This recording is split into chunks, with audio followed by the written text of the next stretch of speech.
जय श्री राम दोस्तों। आज हम बात करने वाले हैं IMFE के बारे में। एक्चुअली ये जो कंपनी है वो टाटा स्टील, जिंदल स्टील और इन ऐसी कंपनियों को रॉ मटेरियल सप्लाई करने का बिजनेस करती है, जो कि अपने सेक्टर में सबसे बड़ी कंपनी है Indian metals and ferro alloys limited. ठीक है, इस कंपनी की अगर सबसे पहले डिटेलिंग में बात करेंगे, इस कंपनी की शुरुआत लगभग 1961 में हुई थी। और ये कंपनी रॉ मटेरियल सप्लाई करती है टाटा इंडस्ट्री को, टाटा स्टील को, टाटा मोटर्स को, और उसी के साथ साथ JSW को और जिंदल स्टील्स को। तो टेक्निकल एनालिसिस में हम सबसे पहले प्राइस देख लेते हैं कंपनी की। 1322 रुपए के आसपास का आज का क्लोजिंग है, 10% की गेन के साथ में। और वहीं पे अगर हम देखें तो लगभग चार्ट पैटर्न में कुछ अच्छे पैटर्न्स भी बनाया है, हेड एंड शोल्डर पैटर्न बनाया है, डबल बॉटम ब्रेक किया है, और वहीं पे साथ साथ में इसने ब्रेकआउट भी दिया है। तो इस स्टॉक में अपन एंटर कर सकते हैं, और कब इस स्टॉक के लिए एग्जिट प्राइस अपनी होगी वो सब अपन आगे डिस्कस करेंगे। कंपनी में अभी अपन लेकर के चलते हैं कि टेक्निकल एनालिसिस पे।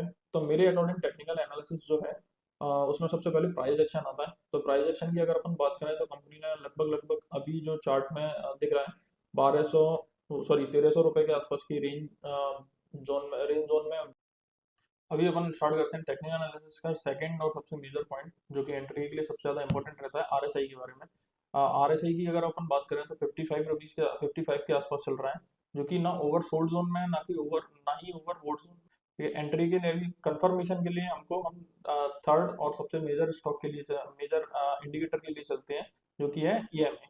20 डेज और 50 डेज के EMA में अगर अपन देखा जाए तो EMA में जैसा हम देख सकते हैं ऊपर दिए हुए चार्ट पे कि EMA में लगभग लगभग जो बाइंग जोन है वो काफी लंबे समय से एग्रेसिवली चल रहा है।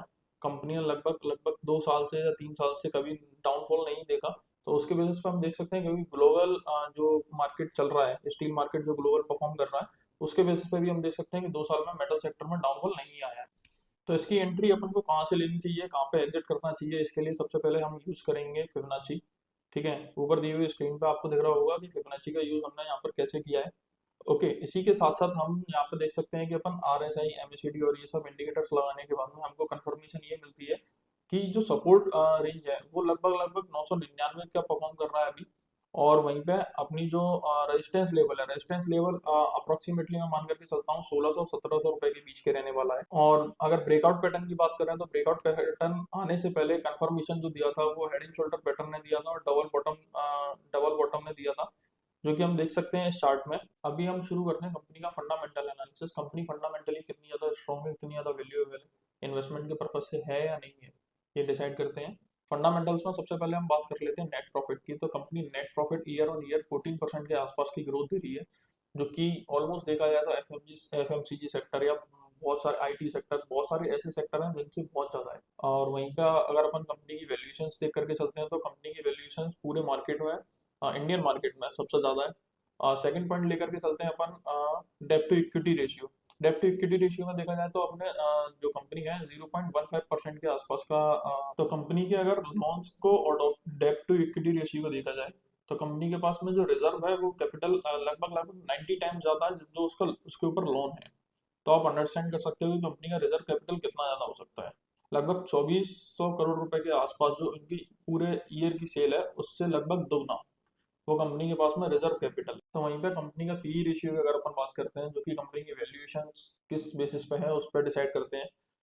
तो उसमें हम देख सकते हैं कि कंपनी का जो पी रेशियो है वो 18 है, जो कि मेटल इंडस्ट्री में अगर देखा जाए तो मेटल इंडस्ट्री में बहुत ज़्यादा अच्छा नहीं है, लेकिन बहुत ज़्यादा बुरा भी नहीं है। तो इसको अपन मीडियम टर्म में रखते हैं। तो वहीं पे अपन लेकर के चलते हैं रिस्क एंड रिवॉर्ड रेशियो, जो कि फंडामेंटल का लास्ट और सबसे लीस्ट अपना वैल्यूएशन रहता है। ठीक है, तो उसमें हम देखेंगे कि कंपनी रिस्क और रिवॉर्ड में जो सबसे ज्यादा फैक्टर है वो रिस्क फैक्टर सबसे ज्यादा है, क्योंकि ये जो इंडस्ट्री है वो लगभग लगभग ऐसी इंडस्ट्री है जिसमें मार्जिन का ग्लोबली डिसाइड होता है, आपके प्रॉफिट्स का, आपके लॉस का, आपके पूरे बिजनेस का, क्योंकि इंपोर्ट एक्सपोर्ट भी इसमें इंक्लूड रहता है।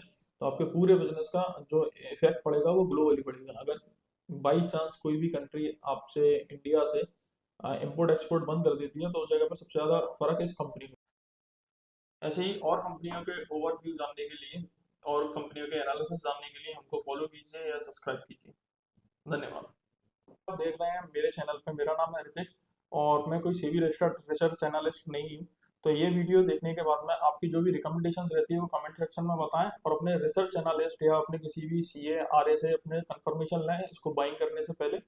बहुत सारी न्यूज़ों में हमने देखा कि आईएमएफए को सबसे ज़्यादा ऑर्डर्स मिले हैं, सबसे ज़्यादा टाटा स्टील ने नया ऑर्डर प्लेस किया है। तो इसके बेसिस पे इस स्टॉक की रिसर्च की गई, इसको एनालिसिस किया गया, और अभी जो हमारे इसके एनालिसिस हैं वो लगभग 1322 रुपये के आसपास इसकी करंट मार्केट प्राइस चल रही है। थोड़ा सा करेक्शन के अगर जैसे 10 से 20% का, 10 से 12%, 15% तक के आसपास का अगर करेक्शन होता है तो इसमें एंट्री ले लेनी चाहिए।